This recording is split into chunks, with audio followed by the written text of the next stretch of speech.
பார்க்கலாங்க. முதலாவதாக எடுத்துக்கிட்டோன்னா அவிட்டம் 3, 4வது பாதம். உங்களுக்கு இந்த மாதம் ஏற்படக்கூடிய இந்த 2 ராஜயோகங்களும் என்ன விதமான பலன்களை தருகிறதுன்னு பார்க்கலாங்க. குழந்தை பாக்கியம் இல்லாத கும்பம் ராசி அவிட்டம் நட்சத்திரக்காரர்களுக்கு குழந்தை பாக்கியம் கிடைக்க போகுது. சொல்ல போனா முருகரே உங்களுக்கு குழந்தைய பிறக்க போறாரு. பிள்ளைகளின் வீட்டில் நிலையை அறிந்து, உங்களுக்கு குழந்தை இருந்துச்சுன்னா அந்த குழந்தை உங்களுடைய வீட்டோட நிலை அறிஞ்சு, பொருளாதார நிலை அறிஞ்சு உங்களை கஷ்டப்படுத்தாம உங்களுக்கு பெருமை சேர்க்கிற அளவுக்கு, புகழ் சேர்க்கிற அளவுக்கு வாழ்க்கையை வாழ போறாங்க. தாய்மாமன் வழியில உங்களுக்கு அனுகூலம் ஏற்பட போகுது. பெற்றோரோட உடல்நிலையில கொஞ்சம் கவனமா இருந்துக்கணும்.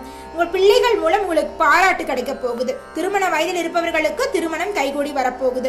சொல்ல போனா 30 வயசு ஆயிடுச்சுங்க, எனக்கெல்லாம் திருமணமே ஆகுமான்னு தெரியல, எனக்குன்னு ஒரு வாழ்க்கை துணை இருப்பாங்களா இருக்க மாட்டாங்களா, இல்ல நான் அப்படியே தனியா தான் இருக்கணுமா அப்படின்னு ஏதோ ஒரு பதில் சொல்லுங்களேன் அப்படின்னு கஷ்டப்படுற இளைஞர்களா இருந்தாலும் சரி, பெண்களா இருந்தாலும் சரி, எல்லாருக்குமே திருமணம் நிச்சயமா கைகூடி வரும். திருமணத்தடை முழுமையா நீங்க போகுது.